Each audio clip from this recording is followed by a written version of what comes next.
الحمد لله رب العالمين صلى الله على سيدنا محمد وعلى آله وصحبه وسلم تسليما كثيرا وبعد.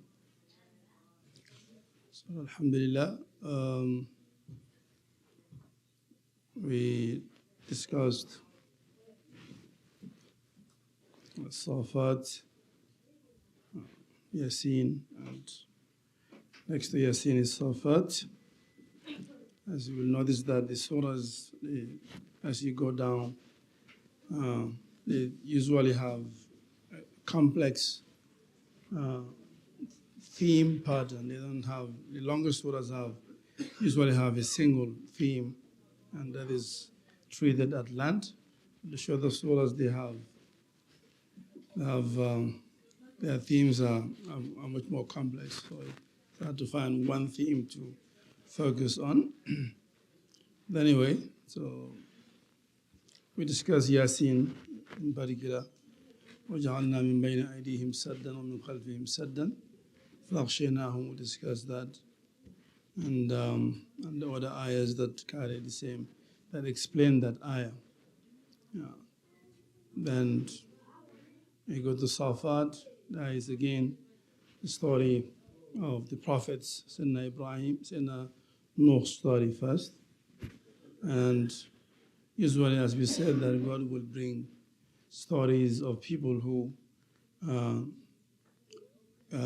treated God's blessings with gratitude, and how, what was their ending, and the people who disregarded God's blessings, and what happened to them. So usually every surahs will have that theme.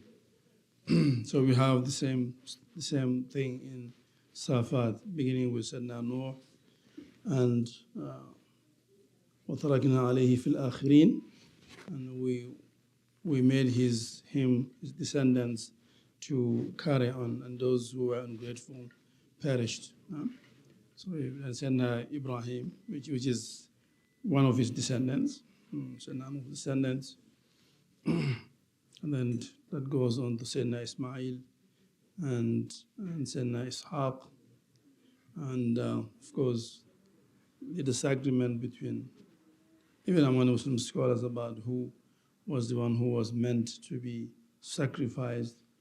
So then it goes into the story of Sayyidina Musa and Sayyidina Harun on the one hand, and the story of Pharaoh and his people and what happened to them, and the story of Lut and so forth. So anyway, so that's the main themes of Surah Saffat, and then that goes into Surah Saad as though it's a continuation.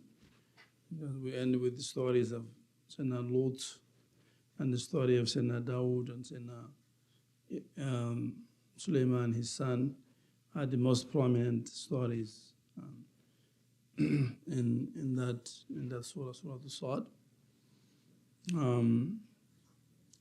Of course, begins with the story of Sayyidina Dawood, alayhi salatu wasalam. Allah calls him innahu kana awwab. He was awwab, from awba, somebody who cries to God. Then Sayyidina Sulaiman follows his son, Abnali Dawood Sulaiman, and we gave Sulaiman to Dawood. So Sayyidina Sulaiman is a gift given to Sayyidina Dawood alayhi salam. Same thing, Sayyidina Harun was a gift given to Sayyidina Musa. Because Allah gave him prophethood for him to be the second Sayyidina Musa and be a helper to him. So then continues with that. And then the story of Ayub, Sayyidina Ayub, and his patience over the trial that he went through until the trial came to an end. But each prophet in this surah had a trial, which is always the case. That when God gives somebody wisdom and knowledge, He will put some trials on their path, to see how they will respond, whether they will treat wisdom and knowledge given to them with regard and respect and gratitude or no, or they'll be tempted, fall for temptation. So each one was tried, and alhamdulillah they all passed the trial.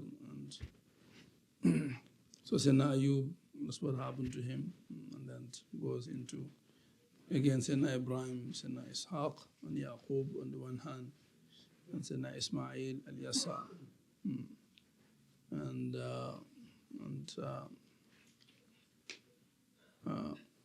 Sayyidina Ismail al-Yasa. So I mentioned Sayyidina Ismail and Yasa. So that's also on the one hand. Then he goes into description of people of Jannah, people of Taqwa.